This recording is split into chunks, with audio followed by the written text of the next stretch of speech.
So I got a buddy. I got to tell you, as I talk to you here on the radio, and you're watching on TV, it's like we're at home, right? This is what I feel.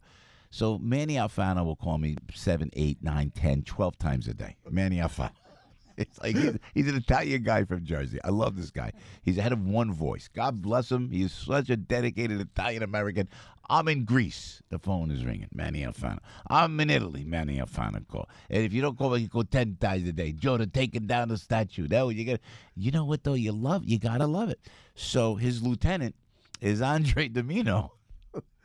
And you know what? The fight is just. The fight is worthy.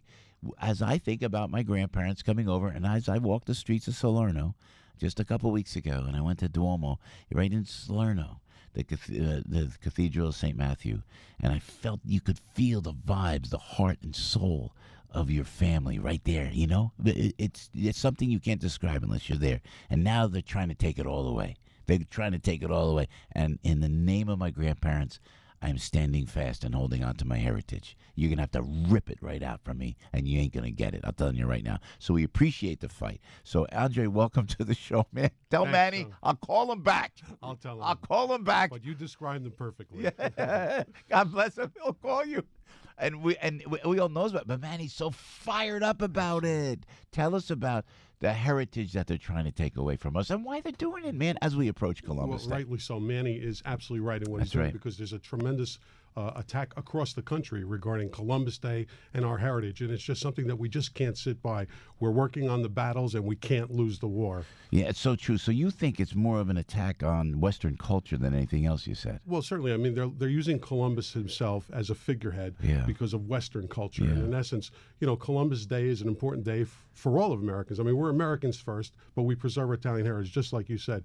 And Columbus Day was such an important thing to all of our ancestors. Yeah. My parents, I'm first generation. My parents came here from Sicily, but my grandfather worked on the docks here in New York, and he was always happy when Columbus Day came by because it was the one day that he had that respect. Yeah. He didn't have respect the other days. Oh, man. Not back then. To that point, and I did an interview with Fox News, and then the reporter, young reporter, she was nice. She was off camera, and they were asking me about Columbus Day. Well, the Italians weren't vilified like other ethnic groups. And I went, excuse me, the largest mass lynching in the United States of America was of Italian Americans in New Orleans in 1861. It's why they built the statue by Columbus Circle of Christopher Columbus, and remembering those 11 Italians killed and hung from lampposts and their disrespect. And then I would hear stories, and my grandfather would tell me he would get his paycheck robbed. Every time he'd go to the hat, he was a hatter. He made the hats in Manhattan. They would rob him. Oh, those, forgive me, and you and I could talk like this, the guineas, those Dagos. Oh, Joe DiMaggio would never eat garlic because he didn't want to smell like garlic because they would say, oh, look at the whoppers. He smells like,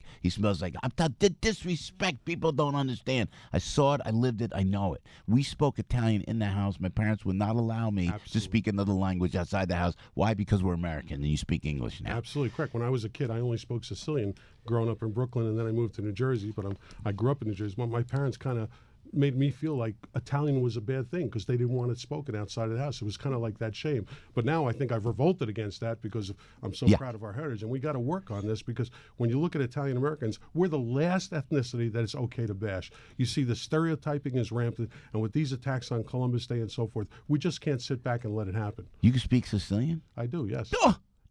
So you and again, now my Italian friends are gonna get mad, but I'm gonna make a Godfather reference. They're gonna get mad at me, but no. Just let's look at the artistic value of the Godfather of Coppola and all the Italian Americans in that film. Let's not the subject matter.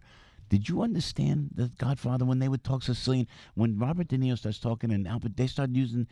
I couldn't understand. It's a whole nother language. You understood that? Actually, those scenes in Sicily sounded just like my family. Wow. Absolutely identical and perfectly spoken. I thought they were faking it when I first saw it. No, absolutely. And then I saw, but that is authentic because it's a scene. And then when I went to Salerno, and I'm trying to speak the university Italian that I actually learned later, and I'm talking to my driver, and he's with the Southern Italian accent, aspetta, and I had to stay with him, because I couldn't quite hear it, Yeah, no.